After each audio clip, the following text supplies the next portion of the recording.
विराह entertainment निर्मित आणि सतीश राजवाडे दिग्दर्शित प्रेमाची गोष्ट हा सिनेमा लवकरच रिलीज होतोय। या सिनेमात अतुल कुलकर्णी आणि सागरिका घाटगे हे दोघेही मुख्य भूमिकेत आहेत। मकर संक्रांतीचा सण हा नव्या वर्षातला पहिला सण, त्यामुळे याचाच मुहूर्त साधत या दोघांनी आपल्या सिनेमाचं प्रमोशन तर केलंच, पण त्यासोबतच पतंग उडवण्याची आपली हौसही त्यांनी भागवून घेतली। चला तर मग पाहूयात या दोघांनी यावेळी नक्की काय धमाल केली आहे ते।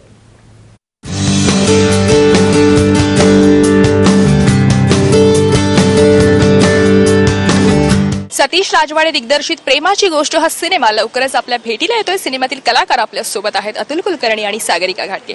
अतुल, याआधी इतके सिनेमे पाहिलेत, पण रोमॅन्टिक हिरो म्हणून अतुल आम्ही कधीच इमॅजिन केला नव्हता। प्रेमाची गोष्ट काय सांगशील? कुणीही इमॅजिन केलं नव्हतं, तसं मी पण इमॅजिन केलं नव्हतं आणि कुणीच इमॅजिन न केलेली गोष्ट करायला नेहमी छान वाटते कुठल्याही नटाला। तर त्यामुळे पहिल्यांदा जेव्हा ही गोष्ट माझ्याकडे आली तेव्हा मला सुखद धक्का ह्याचा बसला की मला हा एका रोमॅन्टिक फिल्मसाठी विचारतो आहे आणि त्यामुळे जी गोष्ट मी आजपर्यंत कधी करून पाहिली नव्हती ती मला करायला मिळतीये, याचा मला नक्कीच आनंद आहे खूप। आणि बरोबर सागरिका आहे, त्यामुळे आणखीन सागरिकासाठी मला वाटतं खूप छान प्लस पॉइंट्स, म्हणजे मराठमोळी मुलगी चकदेगल म्हणून ओळखीची होती, पण पहिला मराठी सिनेमा अतुल सोबत, सतीश सोबत आणि इतकी छान स्टोरी, आणि तीही लव्ह स्टोरी। किती एक्साइटेड आहे सिनेमाविषयी? Of course I am very excited. म्हणजे एक मराठी फिल्म तर मला करायचीच होती and things just fell in place की you know I got a great script, a great co actor, great director, so yes म्हणजे खूपच एक्साइटेड आहे। And let's see, hopefully fingers crossed की सगळ्यांना फिल्म आवडेल आणि what I have done hopefully will be appreciated. नक्कीच खूप love stories पाहिल्यात, पण जेव्हा मी प्रोमो पाहिले तेव्हा थोडीशी वेगळी वाटली की प्रेम खूप साधं सरळ सोपं असतं हे तर सांगितलं गेलंय, पण तरीही ते गुंतागुंतीचं असतं हे प्रत्येकाला माहिती असतं, पण सगळेजण दुर्लक्ष करतात। हीच आहे का प्रेमाची गोष्ट? ती आपण बघूया नक्कीच, परंतु मला असं वाटतं की चांगल्या माणसांची गोष्ट आहे आणि आजूबाजूला चांगली माणसं असतात, सिनेमामध्ये मात्र व्हिलन्स येतात, व्हॅम्प्स येतात। आमच्या सिनेमात सगळी चांगली माणसं आहेत आणि त्यामुळे आम्ही जे म्हणतो आहे की ते सहज साधी सोपी गोष्ट आहे, काही त्याच्यात खूप ड्रॅमॅटिक नाही आहे, अत्यंत काहीतरी नाट्यपूर्ण नाही आहे आणि ते आपल्या सगळ्यांच्या आयुष्यात इतकं मोठं नाट्यपूर्ण काही घडत नसतं, ढाण ढाण ढाण ठांग ठांग ठांग असं काही घडत नसतं, आपलं अत्यंत साधं छान सोपं असतं आणि आमची गोष्ट तशीच आहे, सहज साधी सोपी।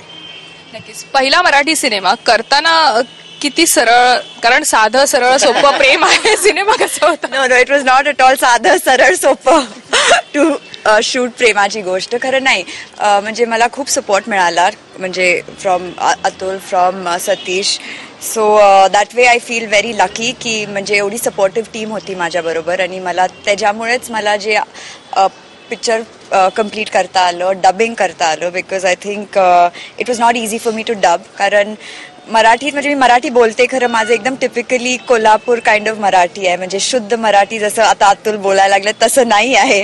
So I had to really work hard on that आणि पण luckily everything fell into place, they showed a lot of patience, so yes I am very thankful to them.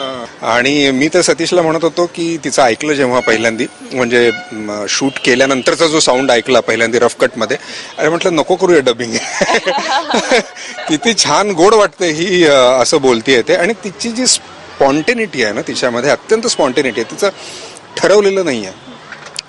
आम्ही सगळी नटमंडळी काम करून करून किंवा काहीतरी एक डोक्यात ठोकताळे ठेवून की नंबर 1 2 3 मग असं करायचं, मग ही एक्सप्रेशन्स, मग इथे वाक्य तोडायचं, मग इकडे पॉज, तिचं काही ठरलेलं नाही आहे आणि तिला जसं वाक्य येतं तसं तिचं ते बोलणं असतं आणि त्यामुळे खूप छान वाटतं तिच्याबरोबर काम करताना, फार चांगलं वाटत होतं सीन्स करताना, कारण मला अलर्ट राहायला लागत होतं, काही तिचा ठोकताळा नसायचा आणि त्यामुळे ती जसं करेल ॲक्शन तशी मला रिॲक्शन द्यायला लागत होती, त्यामुळे खूप मजा येते। तर खरंच मला असं वाटतं की तिच्यासारखं जर मला बोलता आलं तर फार छान वाटेल। आणि I wish I can speak like you in soon. संक्रांतीला म्हणतात तिळगुळ घ्या, गोड गोड बोला, खूप गोड बोलतायत पण आम्ही ऐकलंय की डबिंग करताना 28 वेळा तू काही गोष्टी एक गोष्ट रिपीट केली, पण हे किती त्यावेळेला असे केस वगैरे पकडून हे नव्हते ना की यार काय करते? Dubbing was a little bit more scary, कारण डबिंगच्या वेळीच माझा आवाज कितीतरी 10 वेळा बसलेला, मग आम्ही I to go to the dubbing studio, every time we would start dubbing आणि माझा आवाज would be something else, it would not be सागरिकाज voice,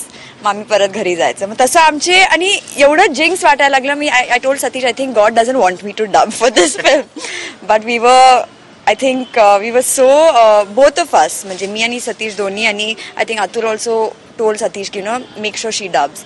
so all that kind of got together आणि मी स्वतःहून डब केलंय. आता बघूया, let's see how it looks on screen. पण मॅच्युअर्ड लव्ह स्टोरी ही अशीच असते का, म्हणजे गुंतागुंत असते, आंधळेपणा असतो, सगळं असंच असतं?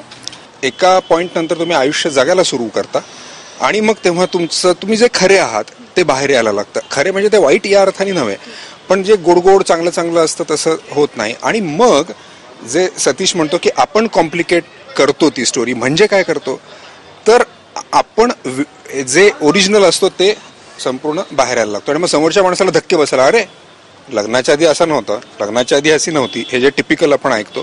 तर मला असं वाटतं की कॉम्प्लिकेशन्स ही त्यामुळे आपण निर्माण करतो. कॅमेरामॅन अनुप कुलकर्णीसह प्रणाली मोरे, साम मराठी, मुंबई.